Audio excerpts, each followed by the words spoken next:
राधे राधे। ओम नमो भगवती वासुदेवाय। दोस्तों, स्वागत है आपका एक बार फिर रूटीन कॉर्नर विद पूजा आपके अपने यूट्यूब चैनल में। तो दोस्तों, आज के इस वीडियो में हम जानेंगे रमा एकादशी, जो कि माँ लक्ष्मी और भगवान विष्णु को समर्पित होती है। ये कार्तिक माह में पड़ती है। कार्तिक माह के कृष्ण पक्ष की एकादशी से बोला जाता है। इसकी पूरी विधि विधान, पूरा इसका महत्व, इसका मुहूर्त, शुभ मुहूर्त, तिथि, सब कुछ इस वीडियो में अंदर जानेंगे। तो चलिए वीडियो को देर ना करते हुए शुरू करते हैं।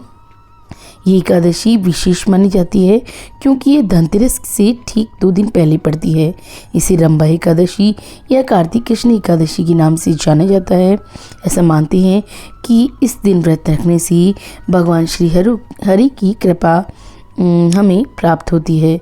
इसके प्रभाव से व्यक्ति को सभी पापों से मुक्ति मिलती है और मृत्यु के पश्चात वो मोक्ष की प्राप्ति करता है। तो दोस्तों, इस बार कार्तिक मास की कृष्ण पक्ष की एकादशी रमा एकादशी की जो तिथि होगी वो आरंभ होगी 16 अक्टूबर को, गुरुवार को सुबह 10:35 से, और इसका जो समापन होगा वो होगा 17 अक्टूबर शुक्रवार सुबह 11:12 तक। ये तो रहा इसका मुहूर्त, और अब जान लेते हैं इसके पारण का समय। पंचांग के अनुसार रमा एकादशी व्रत का पारण 18 अक्टूबर को सुबह 6:24 से 8:48 के बीच किया जा सकता है। पारण तिथि के दिन द्वादशी समाप्त होने के समय दोपहर 12:18 है। इसके अलावा इस एकादशी की पूजा विधि जो है अब वो जान लेते हैं। रमा एकादशी के दिन सूर्योदय से पहले उठकर सभी कामों से निवृत्त होकर स्नान कर लें।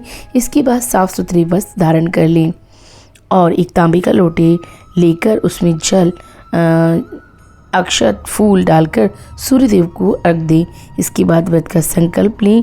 एक चौकी पे पीला रंग का वस्त्र बिछाएं और विष्णु जी की तस्वीर रखें। इसके बाद जल से आचमन करें।